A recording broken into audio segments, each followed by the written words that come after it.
সারি সারি গাছে ঝুলছে পাকা ড্রাগন ফল। গাজীপুরের গাছা ও শ্রীপুরের বিস্তীর্ণ এলাকা জুড়ে তরুণ উদ্যোক্তাদের হাত ধরে গড়ে উঠেছে এক নতুন সম্ভাবনার গল্প। কিন্তু এই স্বপ্নের ওপর দানা বাঁধছে হতাশার কালো মেঘ, যার মূলে রয়েছে কৃষি সম্প্রসারণ অধিদপ্তরের তদারকির চরম অভাব। গাজীপুর থেকে জাহাঙ্গীর আলমের তথ্য, চিত্রা ডেস্ক রিপোর্ট। সারি সারি গাছে ঝুলছে ড্রাগন। লাভের আশায় মাঠ জুড়ে এই ড্রাগন চাষ করেছেন কয়েকজন তরুণ উদ্যোক্তা। এই দৃশ্য গাজীপুরের গাছা ও শ্রীপুরের বিস্তীর্ণ এলাকা জুড়ে।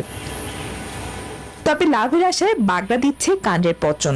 রোগবালাই দমন থেকে শুরু করে ফলের মান উন্নয়ন কিংবা আধুনিক চাষাবাদ সবখানেই হোঁচট খাচ্ছেন তারা। তাই উদ্যোক্তাদের কপালে চিন্তার ভাঁজ। সমস্যা থেকে পরিত্রাণে নেই কৃষি বিভাগের সহযোগিতা, অভিযোগ ড্রাগন চাষিদের। আমি এখানে 2023 সালে করেছি, আজ পর্যন্ত কেউ এখানে আসে নাই। এই যে এখন 26 সাল চলতেছে, জুলাই মাস, কারো সাহায্য পাই নাই, এক কথায় কোনো সাহায্য পাই নাই। কৃষিতে লোক আসে না, বাইরে কোনো সঠিক সিদ্ধান্ত দেয় না। এ বিষয়ে কৃষি সম্প্রসারণ অধিদপ্তরের উপপরিচালকের কাছে জানতে চাইলে বরাবরের মতোই তিনি দেন দায়সারা জবাব। আমাদের দায়িত্বটাই হলো যে কৃষকের পাশে থেকে কৃষিতে পরামর্শ দিয়ে যাওয়া। তো যেহেতু এরকম সুনির্দিষ্ট কোনো অভিযোগ থাকে, তার বিরুদ্ধে অবশ্যই শাস্তিমূলক ব্যবস্থা নেওয়া হবে।